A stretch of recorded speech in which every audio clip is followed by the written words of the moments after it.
Philippe Legrain, thank you very much for joining us. Thank you, it's great to be back. And you're here today to talk about the rise of China and India. Is it really as inevitable as everybody says it is? That's a very good question. In fact, that's one of the things I'm going to be talking about in my talk. I mean, I think clearly it's been spectacular how rapidly China and India have developed over the past decade. It's taken lots of people by surprise. And the baseline scenario is that it's going to carry on forever, and it might do. I mean, China might end up being the world's dominant power, and India might end up being that soon afterwards, or it might not.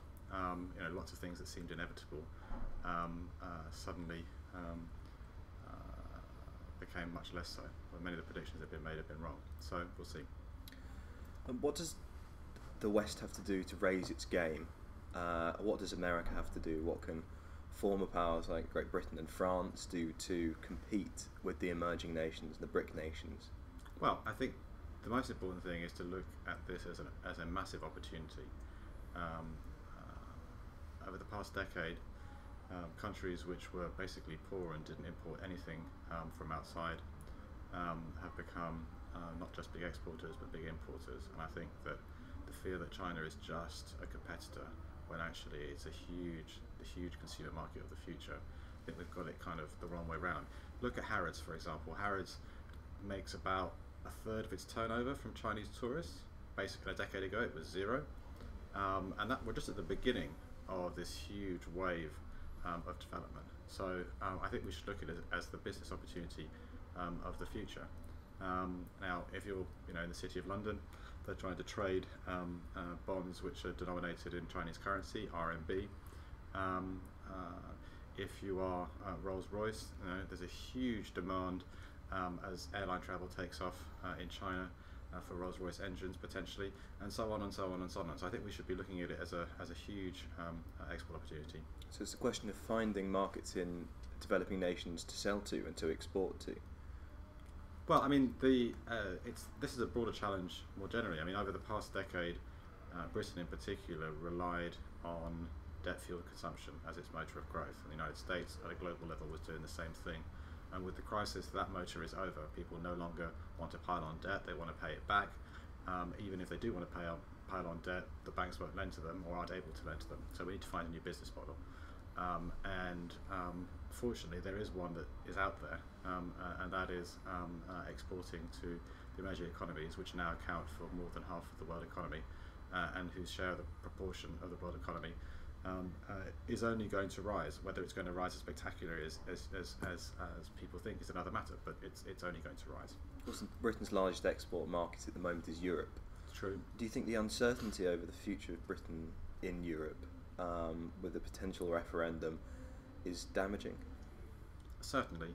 And I think there are all sorts of reasons why companies aren't investing at the moment in Britain, whether it is the lack of demand, whether it is uncertainty about the future. And I think that chucking in the possibility that we might be pulling out of our biggest export market, in effect, leaving the single market, is bound to make people think twice. I mean, look at a company like Nissan. Britain is now exporting more cars than it has for decades, thanks in part to companies like Nissan. And they said very clearly that they were going to reconsider plans to invest in Britain as a result of this. So, I think it was a reckless decision to have this 5 years of uncertainty that we've now got. And to pan across the world, as a final question, over to China or Southeast Asia, where lots of commentators, academics, development economists wonder why it is that, although there's been very successful economic development, democracy hasn't taken off at the same rate. Is that something we might see in the future? Well, I mean, the first thing to note is that most European countries were not democracies for most of their development, and democracy is rather a recent thing in much of Europe. Even in Britain, we had a very limited democracy, i.e. it was simply the landed classes. in historical terms, it's not really an anomaly. China is on the verge of becoming an anomaly, because normally when you get that rich, there is a transition to democracy. Of course, it's not automatic. The traditional story that is told is that as the middle classes become more powerful, they have more autonomy in their business life, they also want to share in political power.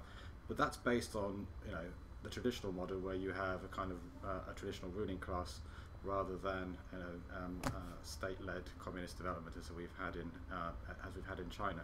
So I'm not sure whether you'll see the same process. Certainly, so far, the emerging middle classes in China are afraid of democracy, because they've accumulated assets and businesses and status, and they're afraid that democracy would lead to all sorts of taxation and things that would take it away from them. Do I think that at some point China is becoming certainly much more open, much more free? You've got many more protests than you had before. You have people talking freely about things much more than before through things like Weibo, which is the Chinese Twitter. But I think it would be foolish to say that democracy is around the corner. Certainly, demand for greater accountability is there, and demand for greater rule of law is there. Democracy is one step beyond that.